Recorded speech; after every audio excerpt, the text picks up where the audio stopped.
আমির আহলে সুন্নতের একটি চমৎকার বাক্য, এখন সেটা খুব বেশি বুঝতে পারছি। তিনি বলেন, আমার কথা মেনে নিন, অন্যথায় কিছুদিন পর ডাক্তারের কথা মানতেই হবে।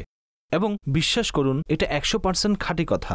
আমরা যদি আমাদের খাদ্যের মধ্যে মদ্যপন্থা গ্রহণ করি, আমরা স্বাস্থ্যকর খাবার খাই, তাহলে সারা জীবন খেতে পারবো। আমার এক অবজারভেশন রয়েছে, রিজিক তো আল্লাহ পাক লিখে দিয়েছেন, কিন্তু আমার এমন মনে হয় যে আমাদের রিজিকের মধ্যে সকল ক্যাটাগরি লিখে দেওয়া হয়েছে, অর্থাৎ সুগারও লেখা হয়েছে, আমাদের ফ্যাটও লেখা হয়েছে, আমাদের জন্য মিষ্টান্নও লেখা হয়েছে, আমাদের জন্য যতগুলো জিনিস রয়েছে সবকিছু লেখা হয়েছে। এখন আমাদের ইচ্ছা তাড়াতাড়ি খেয়ে শেষ করে দেওয়া, অথবা অল্প অল্প খেয়ে সারা জীবন এনজয় করা।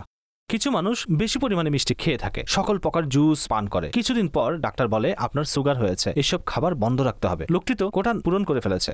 অল্প অল্প খেতে থাকুন, সারা জীবন এনজয় করবেন। তাড়াতাড়ি যদি খান তাহলে পরবর্তীতে চর্বি বেড়ে যাবে, কোলেস্টেরল বেড়ে যাবে, কারো সুগার বেড়ে যাবে। আমি সেই সকল যুবকদের যারা সুস্থ আছেন, আপনারা অতটুকু খান, ইনশাআল্লাহ নসিবের মধ্যে সারা জীবন খেতে থাকবেন। অন্যথায় এমন এক সময় আসবে সবকিছু বন্ধ হয়ে যাবে।